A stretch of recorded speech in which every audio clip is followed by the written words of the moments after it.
My name is Gary Hill, 27 years old, and I've been working with Rupert kids for 3.5 years. Okay. So how did you find Rupert's kids? Like, how did you end up in the program? When I was first released from prison, I was working a construction job.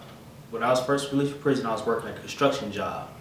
And one of my family members was working with Rupert's kids. And he was telling me about the opportunity that all the great opportunities that Rupert has to offer, and how if I wanted to become a working man instead of someone who just goes out and works just for the heck of it, and wanted to learn some skills that I could possibly pass on to my nieces or my nephews or stuff like that, or anybody that's struggling or in the position that I was in, Rupert Kids was a good place for me. So I decided to come here and try to learn some vocational skills and stuff like that, some work ethics and stuff like that. So.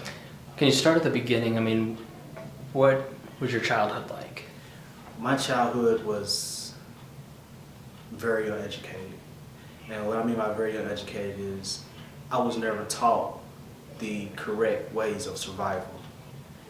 Meaning, I was always taught when it comes down to where you need something, just go out and take it. Not like, I wasn't taught that verbally, but I was shown that by my peers. So with that being said, whenever I needed something and I was down to my last, I would just probably go out and commit some type of crime or sneak and take it from somebody or something like that, because that's what I seen other people do when it came to surviving. Talk about surviving. I mean, what did that mean to you in that situation? In that situation, surviving didn't mean nothing to me, but hurting someone else so they can feel the pain that me and my family was feeling, just so I wouldn't feel that much pain. So seeing someone else suffer more than what I was suffering, it kind of like relieved the pain a little bit in some type of weird, ironic way. Yeah. So did you end up in trouble with the justice system? Yes, sir. I ended up doing 3 years in Branchville facility, prison. I was incarcerated at the age of 19, me and my little brother. My little brother was 16 at the time. And it hurt me a lot because I was the oldest out of everybody that I hung with, including my little brother. And the night that I was incarcerated, everyone came to me and asked me what did they think about what we should do about our situation. And instead of me being the positive peer out of the group, I basically motivated everybody to go out and commit the crime that we committed. And not only did it land me in prison, it also landed my little brother in prison, who was 16, still in high school, and probably had everything going for himself. And the fact that I couldn't be a big brother and lead him in the right direction, it killed me, it ate me up the whole time I was in prison. Like every day I would think, where would my little brother's life be right now if he didn't follow after me and he didn't look up to me at the time where I wasn't going in the right direction. So it eats me up a lot. Do you mind sharing what happened that night? Well, what's so crazy about the whole situation is I was an honor roll student. I was supposed to be graduating from high school at the age of 19 because I started a year late. But I still had a scholarship for IUPUI. I didn't need anything. It was just the fact that I feel like since I never had anything growing up around that time when I was like in my late teens, I feel like I deserved it. So I was just gonna go out and take it. And we ended up doing some robberies that night. And I never wanted to do the robbery because it's something that I never did. So all I did was just sit in the van. But my choice to just sit in the van during the time still led me to going to prison. And even though I just sat in the van, I still motivated everybody to go ahead and do the crime. So that night, from all I can remember is we got pulled over after we did whatever we did. And for a split second, they was gonna let us go, for a split second. But in my heart, I knew something just told me, like, I don't know if anyone else has this inner voice when something, like when karma comes back around, I don't know if anyone else has this inner voice that speaks to them when karma is about to kick you in the butt, but I did. Because as soon as the officer started walking away, in my mind I said, she's gonna turn right back around. And almost 3 to 4 seconds later, she turned right back around and she was yelling for everyone to get out the car and stuff like that. And we was in the paddy wagon, and the whole time going out, I was saying, we're not gonna get out of this. There's no way we're gonna get out of this. I had a clean record, never been incarcerated, never in my juvenile life, none of that. It was my first case, and I did time. So how did that change the course of the next 8 years where you're sitting now? Well, at the time, the mother of my child was, I think, 6 months pregnant. So I had to deal with the fact that I led my little brother into prison, and I was going to miss the birth of my child, my first child. And I actually got sick, literally. My temperature was like at 103 degrees. And I had strep throat from just stressing, because I got a picture in the mail of my daughter's birth while I was sitting in a courtroom waiting for them to sentence me, because I know I'm going to prison, and they're telling me this is my sentencing court date. And at the same time, I'm getting information from the hospital saying that my daughter was born that morning. I was just torn apart. Didn't know if this situation was going to lead to me ultimately not being in the life of my child, because right now I'm battling with child support, trying to get into my child's life, because that situation put me in a situation to where the mother of my child doesn't want me around my own child, because she's afraid that my past lifestyle that I had is going to interfere with her growing up being a positive individual, and that hurts. Because I know I've changed. I know I've changed, did a complete 360 from where I was when I was 19. And for someone to look me in my eye and tell me that I'm a bad person, that I could never be the father that I was expected to be, it hurts. Why? You made a mistake. Yes. And you recognize that you made a mistake. Yes. Why do you feel, or why do you think people think you're a bad person because you made that mistake? I think people think I'm a bad person because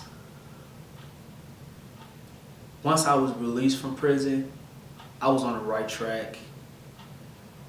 And like I said, karma always finds a way to come back around when you least expect it. And it's usually when you start to straighten your life out where karma starts to come back and let you know, hey, I didn't forget about those things that you did in the past, so you're going to have to ultimately deal with those things in the future. But if you're strong enough mentally, physically, and emotionally, it will be a burden that won't hinder you from moving ahead, but what it will do is remind you where you came from. And 2 months and exactly 2 weeks ago, I was shot 3 times. Twice in the leg, once in the hand. And during the time I was working for Rupert's kids, I have been out of trouble, have been in any type of brushing with the police. And all I was doing was going to pick up my daughter. That's all I was doing. Ended up running into somebody that I knew in the past that I got into it with.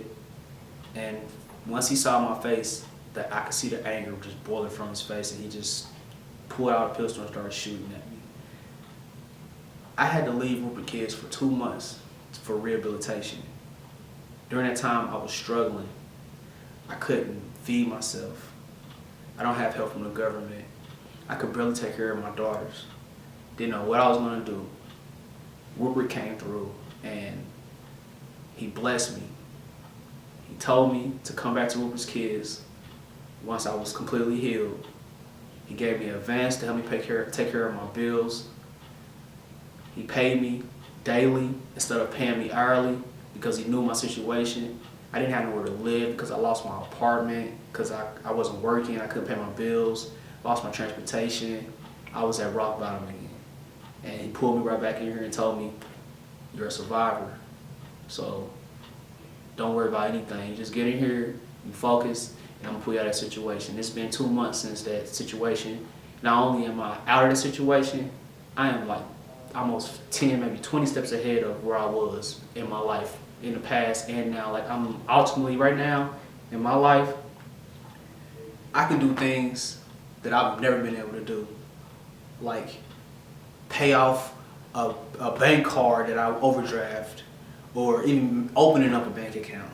I didn't even know the first thing about opening up a bank account before Rupert's kids. Rupert taught me how to basically organize myself as a man, how to, what's the word I'm looking for? Balance out my income and outcome, how much I spend, stuff like that, budget myself. Taught me how to just basically look for different alternatives instead of just reacting to things, to sit back and scan the whole situation before I react and then find a better way to do it, because when you just react to stuff, which is what I've been doing my whole life, it'll ultimately lead me into being in some type of trouble.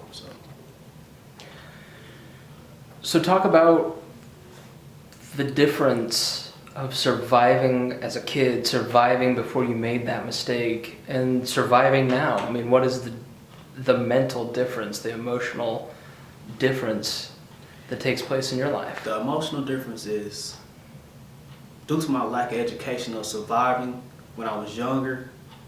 This is really the reason why I made the decisions I made, because I felt like since this is what everyone else did, maybe this is the way that I could come out of my situation. And it did work. It worked for maybe 2 or 3 months.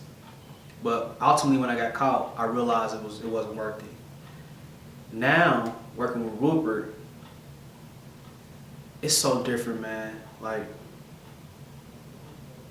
the skills that I know now, if I knew these skills as a teenager, oh God, I could probably get the best job in the world. Probably off top, I could probably get the best job in the world.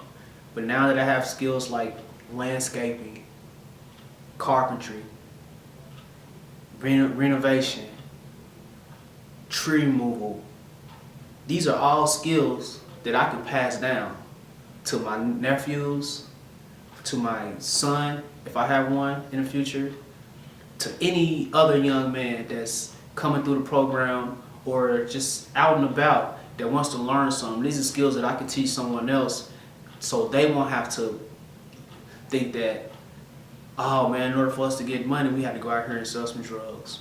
Or in order for us to get money, we gotta go out here and take it from someone that's worked hard. I mean hard. Because now that I'm working hard, I realize when someone takes something from you that you worked hard for, oh, it hurts. Yeah. It hurts. And then now I think about all those people that was working hard that I took from, that slaved from 9 to 5 every day that I took from, that had to go through possibly not being able to pay their bills for a month, possibly going through not being able to eat for that month, possibly going through not being able to get transportation or stuff like that. Now that I was going through that situation, I remember. So how does this empowerment and this knowledge change the course of the next 10 years of your life? For the next 10 years, I see big, great things coming. With the skills that I have now, I could probably go get a house that's vacant and fix it up within months and have a brand new house thanks to Rupert's kids. So how can people help, not just Rupert's kids, but you? I mean, how can people reach out to you? What's next for you? I mean, are you looking for work to move on from Rupert's kids to another job situation? Well, before Rupert's kids, when I was released from prison, I had this dream, this goal, to start some type of mentoring program to change the mindset and the way that people at my age think, that's either going into prison or coming out of prison. And these was just young men between the ages of 19, 25 I was going to try to work with. And when I heard about Rupert's kids, I was like, wow, that's exactly what I wanted to do. And I said, what's a better way to learn how to do that than to go to Rupert's kids and learn hands-on how to change the life of a young man? Because in my mind, I knew what I wanted to do, but I knew it was more than just a thought. It was a business process to it. It was an emotional process to it, and it was a way that you had to rely information to someone without hurting them, because you're dealing with people that's been through a lot, and you could trigger emotions that could lead back to someone doing something crazy because you kind of upsetting them, and it could really trigger an emotion. And now that I have these skills, these mentoring skills, I plan on being Rupert's kids for a long time. I plan on growing Rupert's kids, and hopefully we can take this thing far across the country instead of just Indiana. We could start mentor programs everywhere within and out the country, and I could probably be one of those head mentors that's changing lives somewhere other than Indiana. So we're trying to take this thing out of Indiana and really change lives across the country. So Look into the camera, and I want you to, you can't go back and talk to yourself at 19 before you made that decision.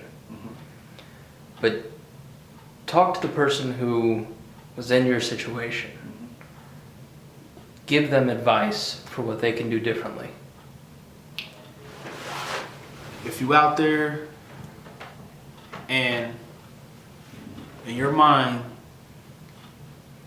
what you're probably doing is, what I was doing is, you're looking at your situation right now. You're watching your peers, you're watching your mom, your dad, your sisters, brothers, everyone that's around you, and you're basically sinking yourself into your struggle. What you should do is not go out and handle it the street way. The best thing for you to do is to be patient, to find you a job, separate yourself from negative peers, any negative energy. Find someone who's trying to help themselves. Someone that can show you the right way, someone that can spring positive energy into your life. When you find that positive person, that person that's not on the streets, that program or that anything that can help you get ahead, you cling on to that and you ride that train. I advise you not to go the street way. It's not the way to go.